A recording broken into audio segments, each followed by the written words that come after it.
Bueno, entonces vamos a empezar con el tema de hoy. Entonces, pues nos correspondía revisar el artículo de apendajitis epiploica y sus simuladores. Entonces, me presento, mi nombre es Wilmer Pérez, residente de radiología de ICESI, Fundación Valle de Lili. Entonces, el artículo que nos planteaba, pues que es un artículo de 2005. Entonces este artículo de 2005 planteaba que se estaba empezando a utilizar mucho más seguido la tomografía computada para el diagnóstico de las enfermedades abdominales, sobre todo en el ámbito de las urgencias, cuando llega un paciente con una sospecha de un abdomen agudo, y que en la literatura se encontraba mucha información sobre las entidades más comunes, por ejemplo, diverticulitis, apendicitis y otras entidades, pero algunas entidades como lo son la apendajitis o, por ejemplo, otras entidades como los infartos mentales, no había bastante literatura. Entonces, lo que nos proponía el artículo era describir las características imaginológicas de estas patologías y pues poder identificarlas en el ámbito de urgencias. Entonces, cuando nosotros usamos la tomografía en el ámbito de urgencias, lo que buscamos es identificar la causa del dolor y así poder decidir si el manejo va a ser un manejo conservador o quirúrgico, y de esta forma para el clínico se va a evitar que haya ingresos innecesarios y eso va a ayudarnos a limitar costos, a optimizar que los pacientes que lo necesitan sean atendidos más óptimamente, y también pues lo podemos utilizar para la guía de procedimientos intervencionistas. Entonces, lo que les decía, había muy poca literatura de causas raras de abdomen agudo. Entonces, para poder hablar de apendajitis epiploica, primero pues tenemos que hablar algo de su anatomía, y es que estos son unos bolsillos del peritoneo que están pues compuestos de grasa y van a estar eh, compuestos pues de tejido adiposo, y van a tener unos vasos sanguíneos. Esos vasos sanguíneos son dos arterias y una vena, y esto va a ser importante en la fisiopatología, y su tamaño oscila entre los 0,5 a 5 centímetros. Se disponen en dos filas, una medial a la tenia y otra lateral a la tenia. Y importante saber también pues que son muy abundantes, abundan entre los 100 150 en todo el marco cólico, y no aparecen en la infancia, sino que van apareciendo ya alrededor de la adolescencia y en la adultez. Entonces van a ser más comunes en los pacientes mayores. Y normalmente en una tomografía no los visualizamos. Esta es una imagen macroscópica de una cirugía por laparoscopia, y aquí podemos ver pues cómo es este apéndice, que es pues tejido graso, y pues es una lesión, una estructura pediculada. Y aquí les traigo cómo se ve en tomografía. Estos son pacientes pues que tienen líquido libre en peritoneo, y pues ayuda a que sean más distinguibles pues estas estructuras. Entonces vemos que son como en forma de dedos, ¿sí? Y vemos que son hipodensas, ¿sí? Como lo vemos aquí, aquí están señaladas. Ahora, la apendajitis aguda va a ser cuando ocurre la torsión o inflamación, ya sea por una oclusión vascular, venosa o arterial, de la suplencia de estas estructuras. Entonces vemos que ella va a presentar unos cambios pues por isquemia, y pues eso va a generar pues un dolor agudo en el paciente. Las causas, se piensa que la mayoría de estas causas van a ser de origen espontáneo, no están asociadas a algo en específico, pero también se ha asociado a que puede estar en asociación con hernias encarceladas, obstrucción intestinal e incluso cuerpos extraños intraperitoneales. Entonces la clínica vamos a ver que es más que todo en pacientes mayores, en hombres más que todo de entre los 50 y 60 años, y va a ser un dolor abdominal de inicio súbito, porque pues estamos ante una isquemia.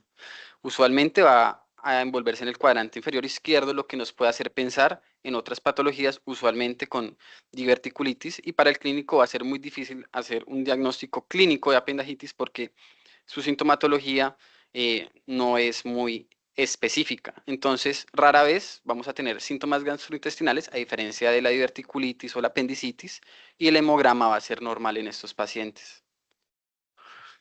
Ya imaginológicamente hablando, vamos a tener que la apendajitis aguda se va a ver como una lesión ovalada, como la que podemos ver aquí, que van a ser menores de 5 centímetros. Van a tener un anillo hiperdenso, hiperatenuante alrededor, y van a tener un área central de mayor atenuación. Incluso a veces se puede ver como un puntico, y esto va a ser el área de trombosis que explica pues la fisiopatología de esta lesión.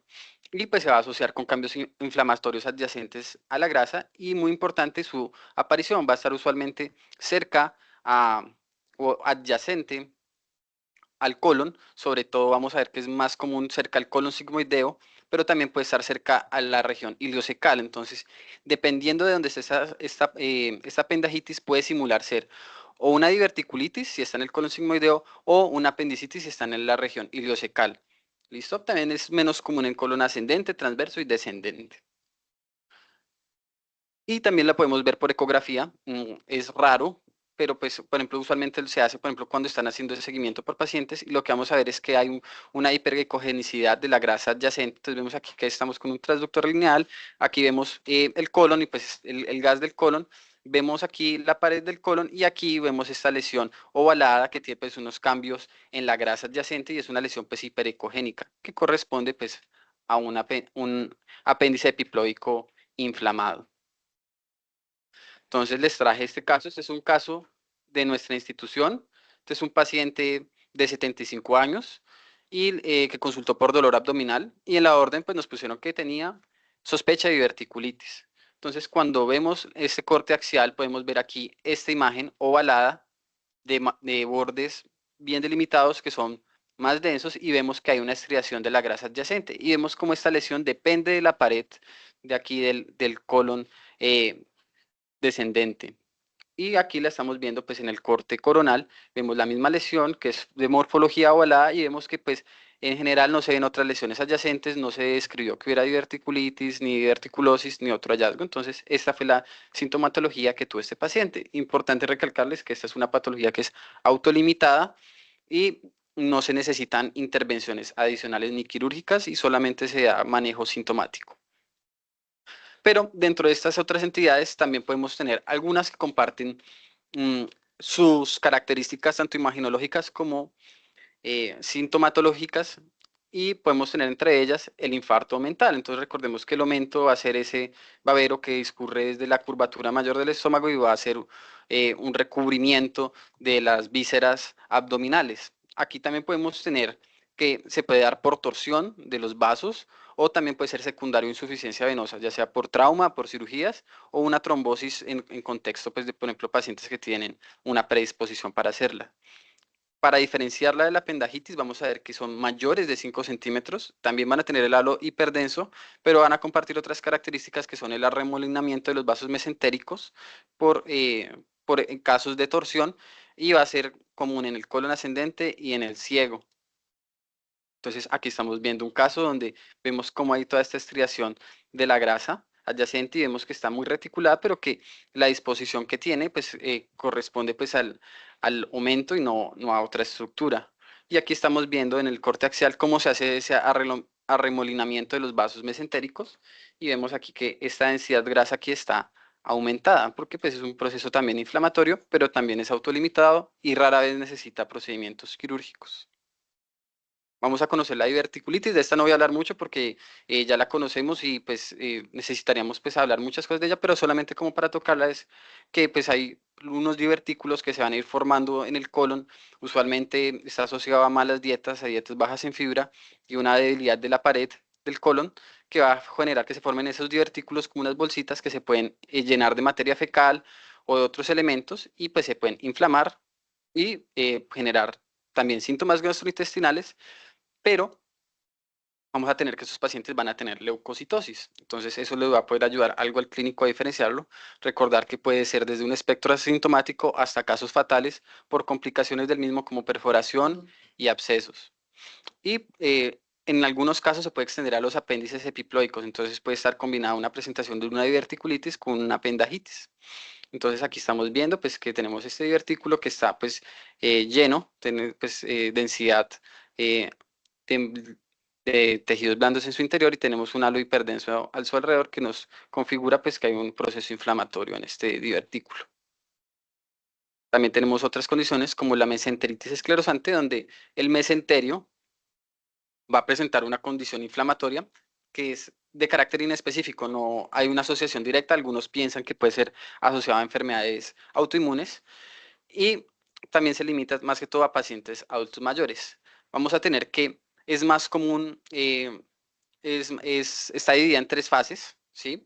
Y se divide pues cada una de esas fases como una entidad diferente. Entonces vamos a tener que primero vamos a tener un proceso inflamatorio que vamos a conocer como la paniculitis mesentérica, Después vamos a tener necrosis, que va a ser la lipodistrofia mesentérica, y finalmente una mesenteritis retráctil, que vamos a tener ya cambios de fibrosis y que en algunos casos puede ser difícil de diferenciar de lesiones tumorales porque pues va a haber un aumento pues muy marcado en la densidad de esos tejidos.